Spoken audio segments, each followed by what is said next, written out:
Beleza da liturgia. Vamos trabalhar um pouco hoje a ideia do lugar da Assembleia. A arquitetura, falando assim, a arquitetura e o interior de qualquer igreja tem dois espaços distintos, mais unidos: a nave e o presbitério. Por quê? Talvez essa é a pergunta que suscita. Porque o prédio sagrado, na sua disposição geral, deve reproduzir de algum modo a imagem da Assembleia congregada, lá no número 294 da Instrução Geral.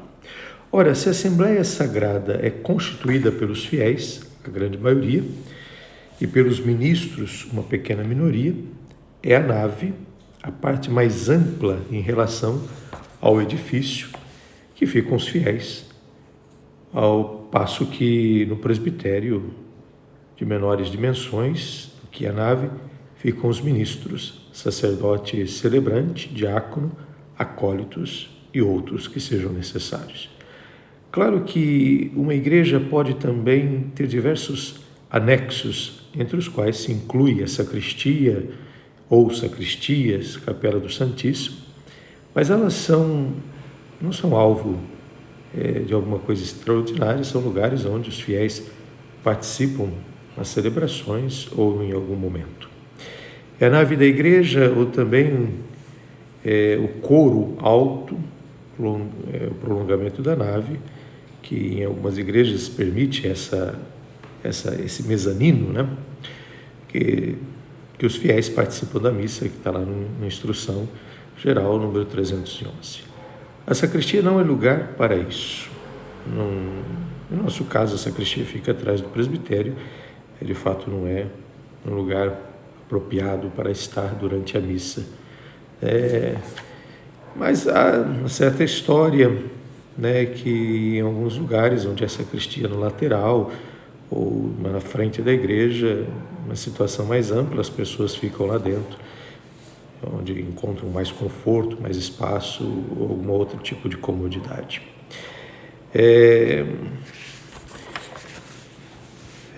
Mudando os tempos, mudam-se os costumes, isso vai alterando ao longo da vida, alteram as regras, né? De fato isso vai acontecendo. Hoje, dentro das nossas igrejas, faltam fiéis, né? E sobram lugares, é uma das características, né? Pelo menos em muitas, né? Mas uma razão a somar a outra: ninguém fique na sacristia durante a celebração da missa, né? De fato, nenhum ministro ele deve ficar o tempo todo ou participar de lá, né? Isso é uma coisa que não tem sentido, é uma coisa que se perde totalmente, né? A nave é o lugar onde os fiéis participam da missa, isso é claro, não tem muita dificuldade.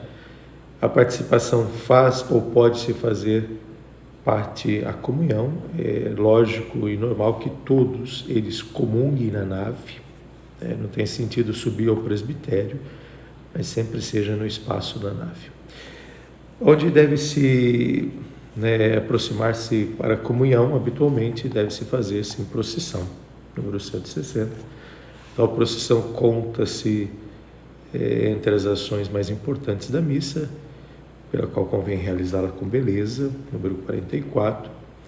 Ela deve exprimir a união espiritual, os comungantes, e manifestar a alegria dos seus corações, número 86. Exigências de beleza, de união espiritual e de alegria, essa é uma das características. Uma vez que se trata de um ato comunitário e não individual, não se deve tomar parte dessa procissão de qualquer maneira. Nem no vestir, nem no andar, e nem ter hábitos que não faz parte do comum, né? Hoje existe muito coisas estranhas, né? Por exemplo, de pessoas que querem ajoelhar, tal, que retomam naquele momento que havia-se uma separação entre nave e presbitério, uma mureta que ali se comungava. E então se ajoelhava devido a uma questão de inclinação do espaço e, ao mesmo tempo, havia-se um genuflexório para isso, né? Mas, infelizmente, as pessoas vão assumindo costumes passados sem contextualizá-los e criam uma situação talvez incômoda para quem está atrás ou dificulta de fato uma fila que tem harmonia e movimento, né, mais contínuo, né? A apresentação exterior deve ser reflexo dos sentimentos interiores. É contraditório comungar o corpo de Cristo e o sangue redentor do mundo e não ter o coração em paz, né? É uma das coisas que talvez que deveríamos pensar mais, né? De fato, comungar a paz, comungar toda a potência para a vida feliz, é ter uma vida toda potente para a felicidade, né? Não tem sentido outra coisa. Bom, pensemos um pouco o incenso. No cerimonial dos bispos tem umas palavras que diz: a matéria que se deita no triblo deve ser incenso puro e suave odor, ou juntando-se com outra substância, haja o cuidado de que a quantidade de incenso seja muito superior.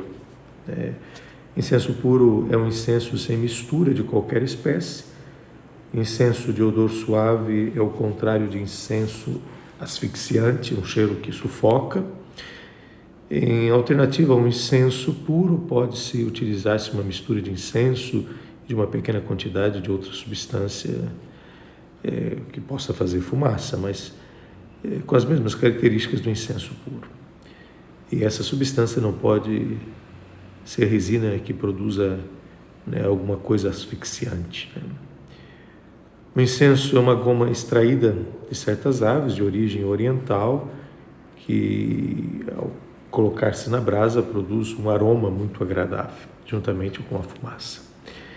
Entre os perfumes oferecidos ao rei Salomão e pela rainha de Sebá, havia certamente incenso. A rainha de Sebá, né, chegou a Jerusalém com camelos carregados de aroma. Jamais se tinha acumulado tão grande quantidade de perfumes como os que a rainha de Sabá ofereceu ao rei de Salomão. Encontramos lá no livro de Reis, 1 Reis 10, 2 e 10. Os magos do Oriente ofereceram incenso ao menino de Belém. Entrando na casa, viram o menino com Maria, sua mãe, prostraram-se e adoraram, abriram os cofres, ofereceram presentes, ouro, incenso e mirra. Mateus 2:11. Atualmente pode-se usar o incenso na missa quando se quer salientar a festividade do dia e outras celebrações litúrgicas, nomeadamente a liturgia das horas, e como símbolo de oração que sobe para Deus.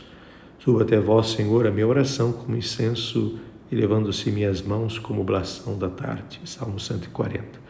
Tudo isso está trazendo uma mensagem clara. O incenso utilizamos deve ser de muito boa qualidade, não apenas pelo fim que se destina, mas também pela fumaça que dele se envolve. Não torne um ambiente irrespirável, mas torne um ambiente agradável, um grande espaçamento para algo belo, bonito e solene. De fato, é um pouco essa ideia do incenso. No próximo momento vamos falar um pouco as formas de incensar, mas penso que hoje, com essas duas reflexões, né, a nave, a sua importância, a sua dinâmica, e o corpo que se interage, o corpo que se envolve, e ao mesmo tempo iniciamos um caminho sobre o incenso, que de fato é uma coisa que deve se buscar de qualidade, porque tem uma presença que deve abrir espaçamento para alguma coisa muito mais profunda, de fato utilizando de coisas que nos ajudem, isso facilita como sinal.